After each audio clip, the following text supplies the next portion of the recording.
जय हिंद साथियों, आइए शुरू करते हैं आज का क्लास। हम लोग देख रहे थे संसद को, जो आर्टिकल 79 से 122 तक संबंधित था। हम लोग देखेंगे भाग 5 के ही तहत जो सुप्रीम कोर्ट से संबंधित है। कितना से कितना तक? तो 124 से 147 तक इसका वर्णन है। सुप्रीम कोर्ट अंतिम बिंदु रहता है। न्याय पाने का अंतिम छोर सुप्रीम कोर्ट को माना जाता है। तो आप लोग हेडिंग लिखेंगे सुप्रीम कोर्ट, जिसे सर्वोच्च न्यायालय या उच्चतम न्यायालय के नाम से हम लोग जानते हैं। भारत में एक ही है सुप्रीम कोर्ट और उससे बड़ा कोई नहीं। उसके आगे सभी के जो पावर हैं फीके पड़ जाते हैं, न्यून पड़ जाते हैं। सुप्रीम कोर्ट का फैसला अंतिम होता है किसी भी निर्णय पर। तो सर्वोच्च न्यायालय या उच्चतम न्यायालय के नाम से हम लोग जानते हैं। जो सुप्रीम कोर्ट है, सर्वोच्च न्यायालय या उच्चतम न्यायालय, इसका वर्णन पहले आप लोग लिखेंगे संविधान के भाग 5 में इसका वर्णन है। फिर आप लोग को लिखना है अनुच्छेद 124 से अनुच्छेद 147 तक। दूसरा पॉइंट हुआ। तीसरा पॉइंट में लिखेंगे सर्वोच्च न्यायालय के संगठन, अधिकार, क्षेत्र एवं शक्तियों आदि का वर्णन है। कुल 3 पॉइंट में आप लोग लिखेंगे। तो हम लोगों ने देखा जो सुप्रीम कोर्ट है, सर्वोच्च न्यायालय, जिसे हम उच्चतम न्यायालय के नाम से जानते हैं, ये भाग 5 के अंतर्गत आता है। यहाँ से एक प्रश्न आपका बनता है, जो सुप्रीम कोर्ट है उसका वर्णन संविधान के किस भाग में है? तो भाग कौन सा है? भाग 5। कितना से कितना तक है? तो अनुच्छेद 124 से लेकर 147 तक में इसका वर्णन है। सर्वोच्च न्यायालय के संगठन, अधिकार, क्षेत्र एवं शक्तियों आदि का वर्णन है इसमें। ठीक है, आगे बढ़े।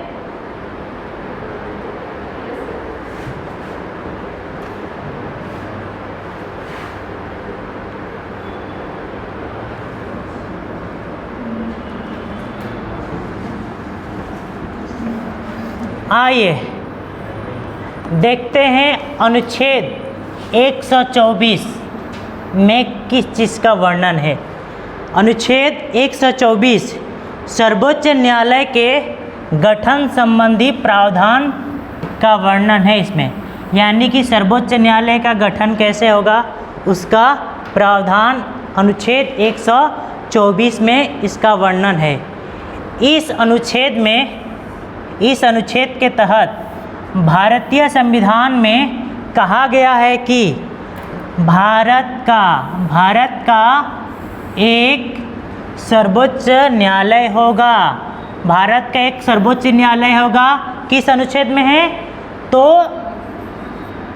124 में इसका वर्णन है कि भारत का एक सर्वोच्च न्यायालय होगा। ठीक है, आप लोग याद रखेंगे। कभी कभी एग्जामों में आ जाता है भारत का एक सर्वोच्च न्यायालय होगा।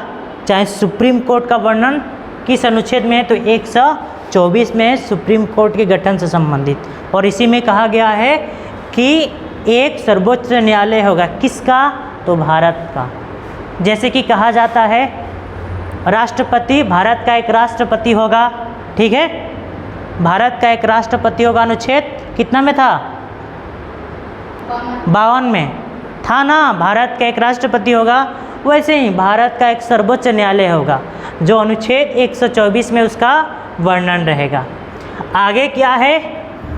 जिसमें एक मुख्य न्यायाधीश, जिसे CJI कहते हैं, चीफ जस्टिस ऑफ इंडिया होगा, तथा 7 से अधिक अन्य न्यायाधीश नहीं हो सकते। यानी कि 7 से अधिक न्यायाधीश नहीं हो सकते। एक मुख्य न्यायाधीश रहेगा और 7 से अधिक मुख्य न्यायाधीश नहीं रहेंगे।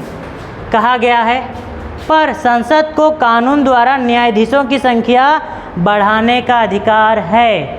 क्या है? तो संसद के पास ये अधिकार है कानून द्वारा पारित करके पार्लियामेंट क्या था, तो एक मुख्य न्यायाधीश होगा तथा 7 से अधिक मुख्य न्यायाधीश, अन्य मुख्य न्यायाधीश नहीं होंगे।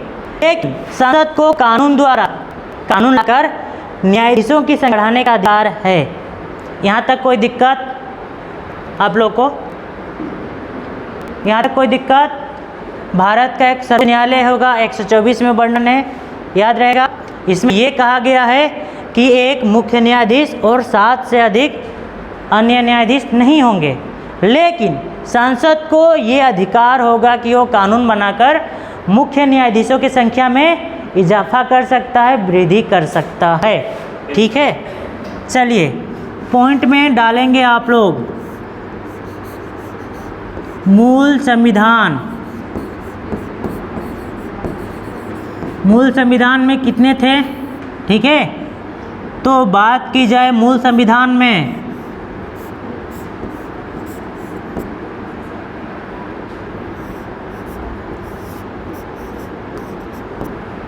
तो मूल संविधान की बात की जाए तो 8, ठीक है, मूल संविधान में 8 एक मुख्य न्यायाधीश और 7 अन्य न्यायाधीश थे, यानी कि संख्या कितनी थी? 8 मूल संविधान की बात की जाए। एक सीजीआई हुआ करता था और 7 उसके सहयोगी जिसे अन्य मुख्य न्यायाधीश कहते हैं, ये मूल संविधान में है। लेकिन वर्तमान में अभी कितने हैं, कोई बताएगा?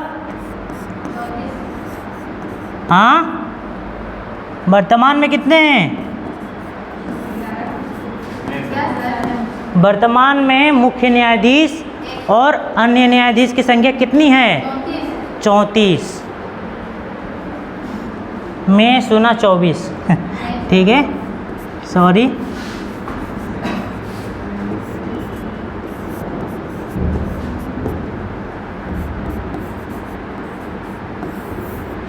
कोई दिक्कत? मूल संविधान में न्यायाधीशों की संख्या कितनी थी? 8, एक सीजीआई और 7 मुख्य अन्य न्यायाधीश। ठीक है, वर्तमान में कितने हैं? तो एक मुख्य न्यायाधीश है, 33 अन्य मुख्य न्यायाधीश जो इनके अनुपस्थिति में कार्य करते हैं, या जब संवैधानिक बैठक होता है, किसी से केस की सुनवाई होती है, तो आप लोगों ने सुना होगा 10 बेंचों की पीठ ने, 10 न्यायाधीशों की पीठ ने सर्वसम्मति से इस चीज़ को, इस पर अपना फैसला सुनाया। जैसे कि केशवानंद भारती में, ठीक है, जैसे ही जटिल केस सामने आते हैं चुनौतीपूर्ण, तो एक से ज़्यादा बेंच का गठन हो जाता है। उसमें आप लोग को देखेंगे कभी 11 कभी 9 मिलकर एक फैसला देंगे। तो वो कौन रहते हैं? तो ये रहते हैं, ये रिजर्व माने जाते हैं। ठीक है, सहयोगी भी कह सकते हैं। तो आप लोग याद रखेंगे मूल संविधान में मुख्य न्यायाधीशों की संख्या 8 थी, इसमें से एक सीजीआई था और 7 अन्य न्यायाधीश। ठीक है, वर्तमान में कितने हैं? 34, एक सीजीआई है और 33 अन्य मुख्य न्यायाधीश। यहाँ तक कोई दिक्कत? हाँ, अब ये संख्या कैसे बढ़ा? लिख लिया आप लोगों ने? लिख लिया? ये लिख लिया? इसे मैं मिटा सकता हूँ। ये संख्या आखिर बढ़ा कैसे, उसे भी देखते हैं।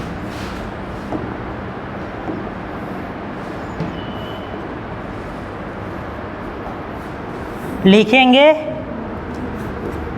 1956 में। ठीक है, ये क्या कहा गया इसमें? तो संसद को कानून द्वारा न्यायाधीशों की संख्या बढ़ाने का अधिकार है। तो संसद ने क्या किया? 1956 में जो 8 मुख्य न्यायाधीश थे ना, तो 1956 में 10 बढ़ाया, ठीक है। फिर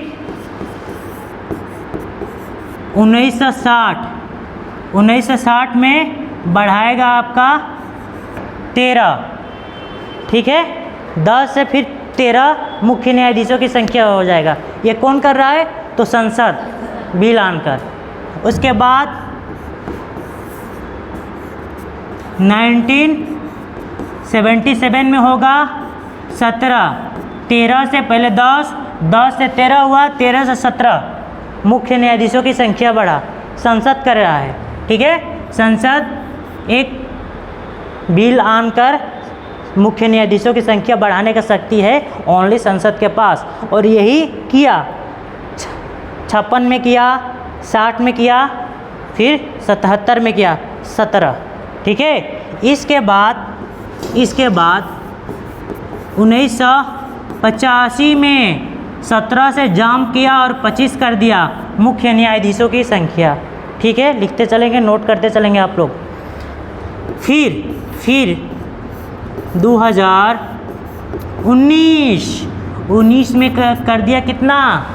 हाँ, तो यहाँ पर कर दिया 33, एक मुख्य न्यायाधीश, ठीक है, एक मुख्य न्यायाधीश और 33 अन्य मुख्य न्यायाधीश, तो 33 इसका संख्या बढ़ा दिया।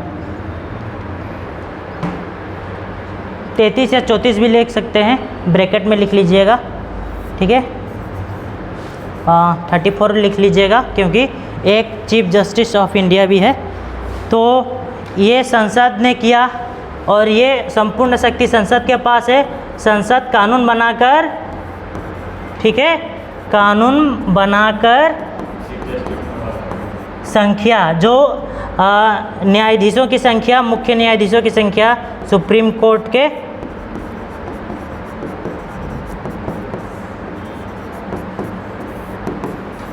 की संख्या बढ़ा सकती है। कौन? तो संसद,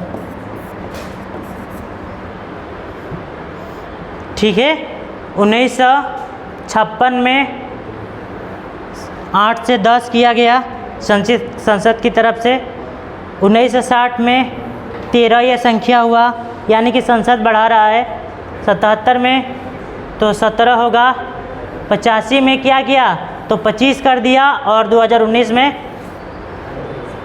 34 के आसपास कर दिया। और ये किसने किया? राष्ट्रपति। यहाँ से प्रश्न बनता है संसद के पास ओनली संसद के पास शक्ति है ना, ओनली संसद के पास ये शक्ति है कि मुख्य न्यायाधीशों की संख्या बढ़ा सकता है, और भविष्य में बढ़ने की संभावनाएं हैं, क्योंकि जनसंख्या इतनी हो गई है, क्राइम भी बढ़ते जा रहे हैं। आप लोग को पता होगा आईपीसी में बदलाव हुआ, 3 धाराएं चेंज हुई, जो त्वरित कानूनी कार्रवाई को इंगित करते हुए बनाया गया। जो कानून केस पेंडिंग है, पेंडिंग न रहे, जल्द से जल्द सॉल्व किया जाए, इस उद्देश्य से बनाया गया। तो इतने सफिशिएंट है नहीं, वर्तमान में सफिशिएंट नहीं है, भविष्य में बढ़ाए जा सकते हैं। 34 है वर्तमान में, इसे बढ़ाया जा सकता है, ठीक है। इस संख्या को बढ़ाया जा सकता है, आप लोग याद रखिएगा। 5 साल के बाद आप लोग अगर पॉलिटी पढ़ा रहे हों तो ये डाटा की जगह कुछ और डाटा पढ़ाएंगे बच्चों को, ठीक है। 34 है, लेकिन क्या पता कुछ सालों के बाद और बढ़ जाए, ये संसद के हाथों में ये है। आगे बढ़ें, हो गया? कोई डाउट, कोई क्वेरी यहाँ तक? एक पॉइंट और लिखेंगे इसके नीचे, उसी में वर्तमान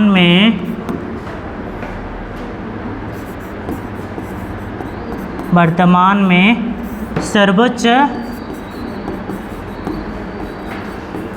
न्यायालय के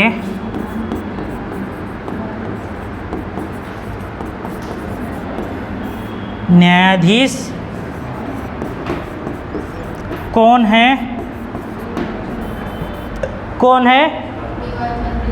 जो तो हैं डी वाई चंद्रचूड़, चंद्रचूड़ है, ठीक है। ये कितने हैं बाबू? तो 50वें मुख्य न्यायाधीश हैं, 50वें भारत के मुख्य न्यायाधीश हैं। इसे आप लोग याद रखेंगे, एग्जाम में आया हुआ है। जो डी.वाई. चंद्रचूड़, धनंजय यशवंत चंद्रचूड़ हैं, वो कितनेवें मुख्य न्यायाधीश हैं? तो 50वें मुख्य न्यायाधीश हैं। यहाँ तक कोई दिक्कत आप लोग को? और इनके पिता का नाम क्या था हम लोग आगे देखेंगे, आगे डिस्कस करेंगे। इनके पिता भी कानून के प्रकांड विद्वान थे। अगर पिता अगर वैसे हैं तो बेटा भी वैसा ही होगा।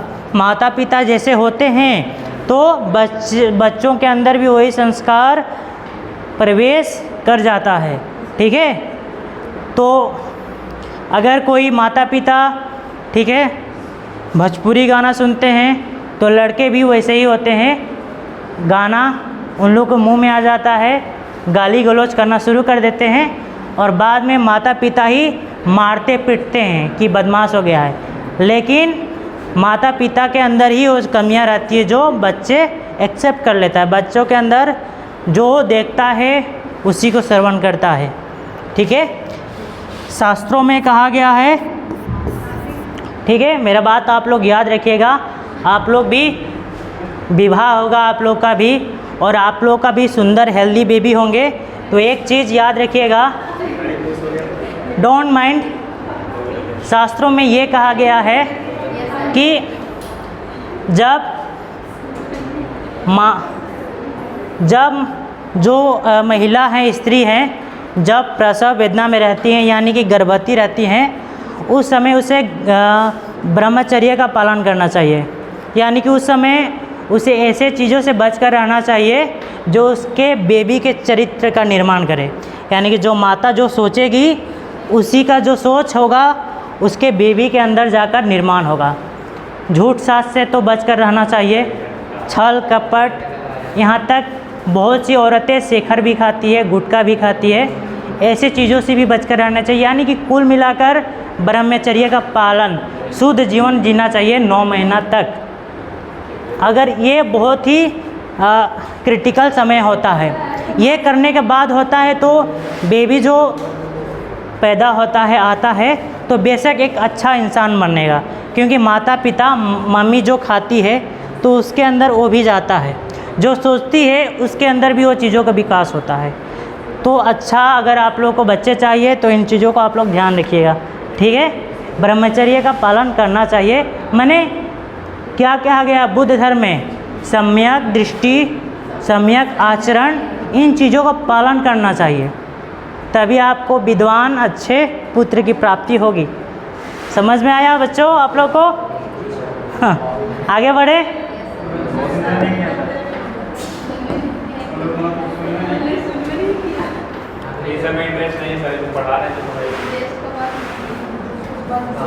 शादी ब्याह मंगे बाबू होगा देखा जाएगा, अभी तो ऐसे है ना। चलिए कोई नहीं, ठीक है।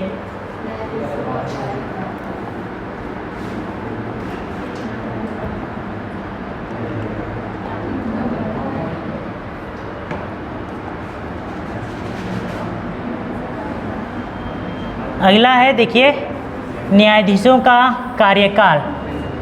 कार्यकाल के बारे में है तो देखेंगे, संविधान ने सर्वोच्च न्यायालय के, आप लोग ध्यान देंगे, संविधान ने सर्वोच्च न्यायालय के न्यायाधीश का कार्यकाल तय नहीं किया है। न्यायाधीश का कार्यकाल तय नहीं किया गया है।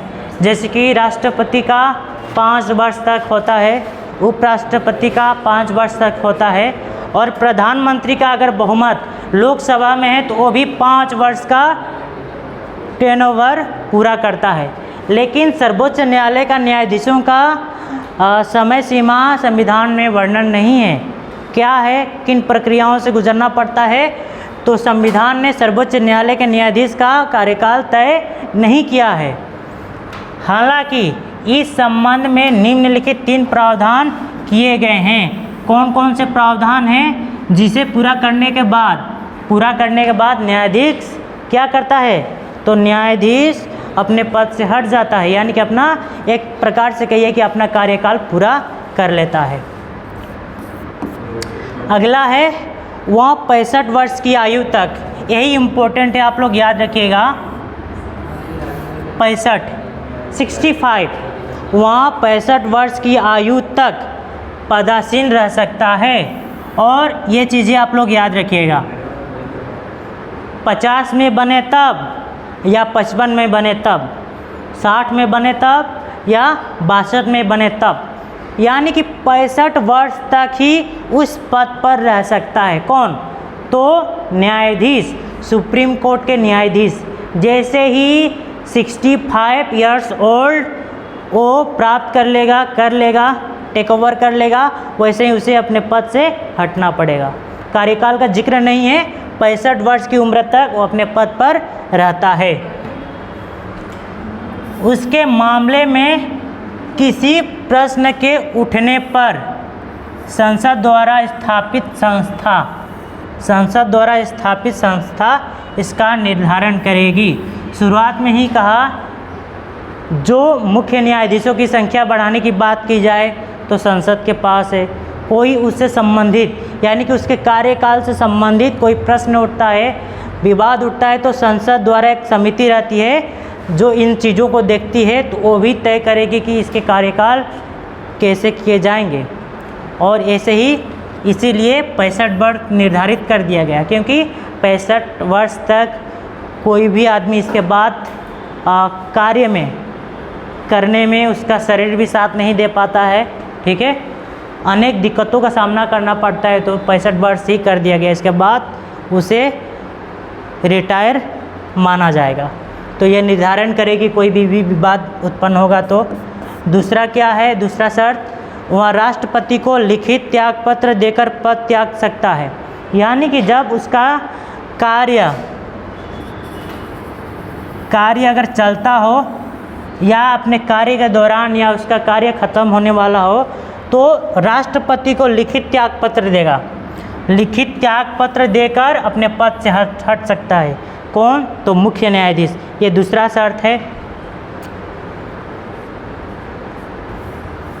तीसरा शर्त क्या है? तो संसद की सिफारिश पर राष्ट्रपति द्वारा उसे पद से हटाया जा सकता है। यानी कि संसद की अगर सिफारिश होती है तो राष्ट्रपति को हटाया जाता है, और इसके लिए भी कोई साधारण प्रक्रिया नहीं है। इसके लिए भी 14 दिन की नोटिस देना पड़ेगा।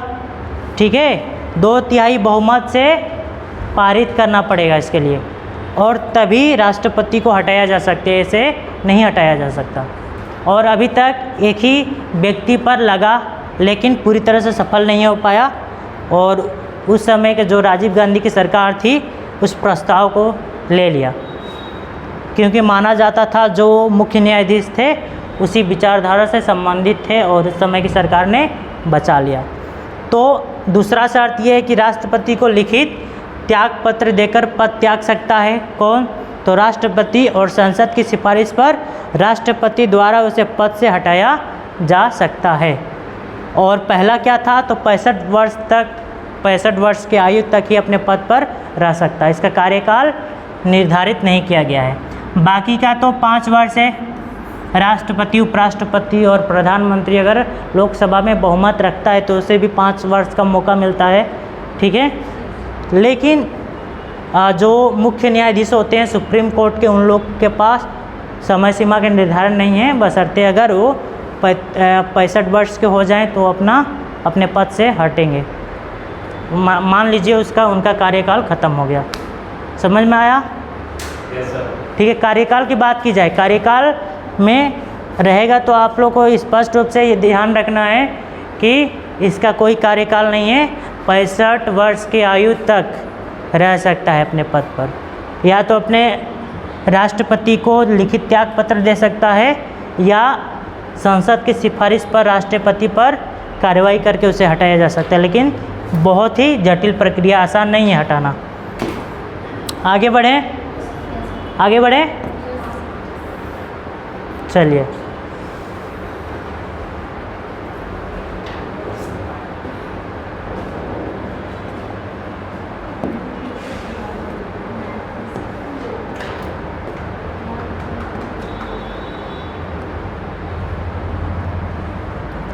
अगला है न्यायाधीशों की योग्यताएं। न्यायाधीशों की योग्यताएं, तो ये क्या है? तो न्यायाधीश की योग्यता क्या होनी चाहिए? तो सुप्रीम कोर्ट के बारे में बोल रहा है यहाँ पर, आप लोग याद रखिएगा, सुप्रीम कोर्ट। सुप्रीम कोर्ट के बारे में बोला है। सुप्रीम कोर्ट के न्यायाधीशों की योग्यताएं क्या होनी चाहिए? तो वो भारत का नागरिक उसे होना चाहिए, ठीक है, नागरिक होना चाहिए, नागरिक होना चाहिए। दूसरा क्या है? तो किसी हाई कोर्ट में कम से कम, ठीक है, पिछले 5 वर्षों से न्यायाधीश, या किसी हाई कोर्ट में कम से कम 10 वर्षों तक वकालत का अनुभव होना चाहिए। या तो 5 वर्ष तक न्यायाधीश हो या 10 वर्षों तक वकालत का अनुभव हो, ये योग्यताएं हैं। पहला क्या है? तो भारत का नागरिक हो, ऑब्वियसली। उसके बाद किसी हाई कोर्ट में कम से कम पिछले 5 वर्षों से न्यायाधीश हो, या हाई कोर्ट मान लीजिए या सुप्रीम कोर्ट, ठीक है, हाई कोर्ट,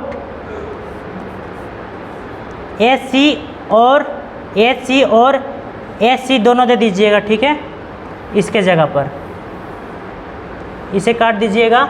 हो या हाई कोर्ट या सुप्रीम कोर्ट में कम से कम 10 वर्षों से वकालत कर रहा हो, या राष्ट्रपति के नज़र में कानून का अच्छा जानकार हो। ये 3 पॉइंट है, 4 पॉइंट है। ये राष्ट्रपति के नज़र में वो अच्छा जानकार हो, तभी बन सकता है सुप्रीम कोर्ट का मुख्य न्यायाधीश। लेकिन जो सबसे इम्पोर्टेंट है वो कौन है? तो सबसे इम्पोर्टेंट है ये और ये 3 सबसे ज़्यादा इम्पोर्टेंट है। लेकिन जब बनने की बात आती है तो इन्हीं बिंदुओं के आधार पर बनाया जाता है, ठीक है। ये वाला इसके आधार पर तो अभी तक बनाया ही नहीं गया है। ये तो लिख दिया गया है, राष्ट्रपति की नज़र में कानून का अच्छा जानकार हो वो व्यक्ति। लेकिन जो वर्तमान में जितने भी लोगों का चयन हुआ मुख्य न्यायाधीश के रूप में, इसके तहत नहीं हुआ। आप लोग याद रखेंगे, इसके तहत नहीं हुआ, बल्कि इसके और इसके तहत हुआ। यानी कि 5 वर्षों तक मुख्य न्यायाधीश हो और 10 वर्षों का वकालत हो। यानी कि उनके एक्सपीरियंस उनके गुणवत्ता के आधार पर चयन होता है, इसके आधार पर नहीं होता है, लेकिन लिखा गया है। समझ में आया? तो योग्यताएं क्या होनी चाहिए? भारत का नागरिक हो, हाई कोर्ट में 5 वर्ष तक न्यायाधीश हो, 10 वर्षों का वकालत हो, और योग्यताओं में उम्र नहीं वर्णन किया गया है। आप लोग याद रखिएगा, उम्र का जिक्र नहीं है योग्यता में कि 35 वर्ष चाहिए, 25 वर्ष चाहिए, चाहे 40 वर्ष चाहिए। ये आप लोग याद रखिएगा, उम्र का जिक्र नहीं है, उम्र का जिक्र नहीं है, ठीक है। जैसे कि कार्यकाल में फिक्स समय का जिक्र नहीं था, 5 वर्ष ही करना है आपको, नहीं था। वैसे योग्यता की बात की जाए, बाकी में तो था। लोकसभा के सांसद बनने के लिए योग्यताओं में 25 वर्ष, राज्यसभा के सांसद बनने के लिए, सदस्य बनने के लिए 30 वर्ष योग्यता में था कि नहीं था। लेकिन सुप्रीम कोर्ट के मुख्य न्यायाधीश बनने के लिए उम्र नहीं है, फिक्स नहीं है। बस इन 2 बिंदुओं को पूरा करते हैं तो आप मुख्य न्यायाधीश बन सकते हैं, ठीक है। लेकिन ये कहा गया राष्ट्रपति की नज़र में कानून का अच्छा जानकार हो, तो राष्ट्रपति किसी को भी बैठा सकता है, ठीक है। राष्ट्रपति के ऊपर अयोग्य आदमी को भी आन कर बैठा सकता है, तो इसी आधार पर अभी तक ऐसा कोई नहीं हुआ है, लेकिन इन 2 बिंदुओं के आधार पर ही अभी तक जितने भी बने हैं न्यायाधीश इन्हीं बिंदुओं के आधार पर बने हैं। आगे बढ़ें, आगे बढ़ें, चलिए।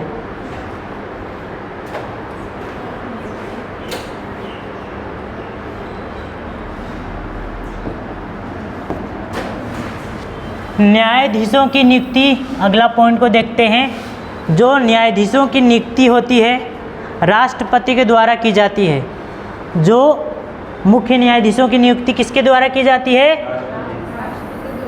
तो राष्ट्रपति द्वारा की जाती है, यानी कि शपथ दिलवाता है भारत का राष्ट्रपति महामहिम। लेकिन 1950 से 1993 तक जो मुख्य न्यायाधीशों की चयन की प्रक्रिया थी कुछ अलग थी। जैसे कि मंत्रिपरिषद के सलाह पर राष्ट्रपति महान्यायवादी का नियुक्ति करता है, ठीक है, राज्यपाल का नियुक्ति करता है, यानी कि मंत्रिपरिषद के सलाह पर राष्ट्रपति अन्य लोगों का नियुक्ति करता था। वैसे ही 1950 से लेकर 1993 तक यही चीज़ उसमें भी लागू थी। क्या थी? तो देखते हैं। राष्ट्रपति के द्वारा मंत्रिपरिषद के सलाह पर नियुक्ति की जाती थी। किसका? किसका? तो सीजीआई का। समझ में आया? जैसे कि वर्तमान में क्या है, मंत्रिपरिषद के सलाह पर महान्यायवादी का नियुक्ति होता है, अटॉर्नी जनरल ऑफ इंडिया, राज्यपाल का नियुक्ति होता है, ठीक है। अगर और मंत्रियों का नियुक्ति होता है प्रधानमंत्री के सलाह पर। वैसे ही 74 में कहा गया है कि राष्ट्रपति को सलाह एवं परामर्श सहायता के लिए एक मंत्रिपरिषद होगी जो सलाह देगी। उसी के आधार पर होता था नियुक्ति। कितना से कितना तक? तो 1950 से लेकर 1993 तक मंत्रिपरिषद के सलाह पर सीजीआई की नियुक्ति होती थी। लेकिन अब नहीं है। इधर वाले देखते हैं। 1993 से लेकर अब तक ये प्रक्रिया नहीं है, ख़त्म कर दिया गया। तो राष्ट्रपति के द्वारा कॉलेजियम के सलाह पर न्यायाधीशों की नियुक्ति की जाती है। कॉलेजियम है क्या? तो कॉलेजियम एक कमेटी है, लिख लीजिएगा। कॉलेजियम है क्या? तो ये एक प्रकार की मान लीजिए कमेटी है, और इसमें एक मुख्य न्यायाधीश रहेगा और 4 अन्य न्यायाधीश रहेंगे ये कमेटी में। और यही कमेटी सिफारिश भेजेगी कि ये इस व्यक्ति को क्या करना चाहिए, तो नियुक्त करना चाहिए, ठीक है।